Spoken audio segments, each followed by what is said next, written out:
Hello नमस्कार, मैं उस्माइल अख्तर। आप देख रहे हैं जन न्यूज और इस वक्त की एक खबर आ रही है समस्तीपुर से, जहां पर एक कोचिंग संचालकों को कुछ मंचलों ने इसलिए पीटा है क्योंकि कोचिंग जाते आते हुए बच्चियों के साथ जो है कुछ मंचले, जिसमें 3 का नाम आ रहा है, वो उसके साथ कुछ गलत इरादे से छेड़खानी करते हैं, जिसके बाद इसकी खबर जो है कोचिंग संचालक को लगती है और वो संचालक जो हैं तीनों को बुलाते हैं और बुलाने के बाद तीनों को समझाते हैं और तीनों ऐसा समझता है ये मंचला कि उसके बाद कुछ लोगों को जमा करके लाता है और फिर इस कोचिंग संचालक पे हमला करता है और पिटाई करके उसे घायल कर देता है।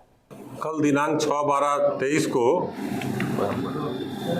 शाम के समय में नगर थाना अंतर्गत मार्गदर्शन कोचिंग सेंटर है, जिसमें से बच्चियां पढ़ाई करके जा रही थी। इसी क्रम में 2-3 मंचले जो लड़के थे, इनके द्वारा उन बच्चियों के साथ छेड़खानी और शरारत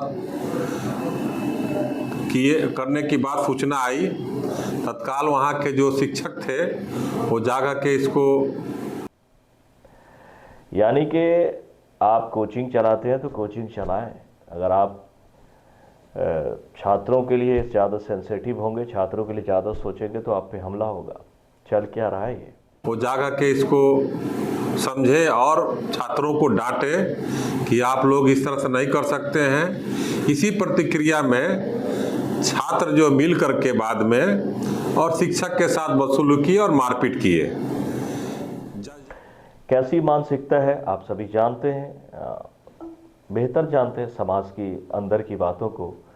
जो एक बेटी को पढ़ाने के लिए लोगों को कितनी मेहनतों और जद्दोजहद के बाद बेटियां जो है अब फ्री होकर पढ़ाई कर रही हैं, दूर दूर तक जा रही हैं, पूरे दुनिया में अपना परचम लहरा रही हैं। लेकिन ऐसे में कुछ मंचले अगर ये सोचते हैं कि वो किसी को भी कहीं भी छेड़खानी कर देंगे और उनके साथ कुछ नहीं होगा, तो ये उनका सोचना गलत है। वक्त बदल रहा है, ये तो अच्छी बात है कि आप पुलिस के हाथ लग गए और कोचिंग संचालक के हाथ लग गए। अगर ये बच्चियां उसी वक्त हल्ला मचाई होती और आप जनता के हाथ लग जाते तो आपकी ऐसी पिटाई और सिकाई होती कि फिर आप ये भूल जाते कि दूसरे बच्चियों को छेड़ना कैसा होता है। भाई समझ जाओ।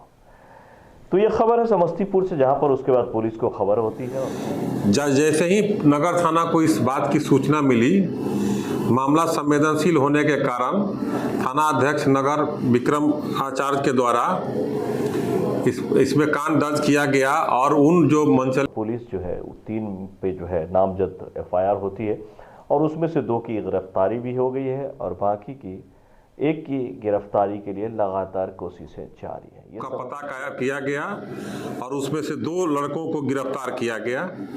गिरफ्तार करके तत्काल उसमें कार्रवाई की गई और एक व्यक्ति की अभी उसमें तलाश जारी है। ये समस्तीपुर से अमरदीप प्रसाद नारायण की रिपोर्ट है। यह हमने आपसे इसलिए साझा किया। इसमें तो मामला आपने देखा कि यहाँ पर जो है कुछ मंचलों ने जो है आती हुई लड़कियों को छेड़ दिया था, जिसके बाद लड़कियों ने कंप्लेंट की। ये बड़ी अच्छी बात है कि इन लोगों ने कंप्लेंट किया और उसके बाद इसको सबक सिखाया गया, लेकिन वो कोचिंग संचालक की ही पिटाई कर दी। लेकिन पुलिस उसको गिरफ्तार करके जेल भेज रही है और 1 की तलाश जारी है। आप ज़रूर हमें बताएं कि इन लोगों के साथ क्या होना चाहिए और ऐसी कुरीतियों के साथ क्या होनी चाहिए, और आज भी अगर ये न सुधरे तो समाज को क्या करनी चाहिए। ऐसे खबर के लिए लाइक करें, सब्सक्राइब करें। मिलते हैं अगले खबर में। नमस्कार।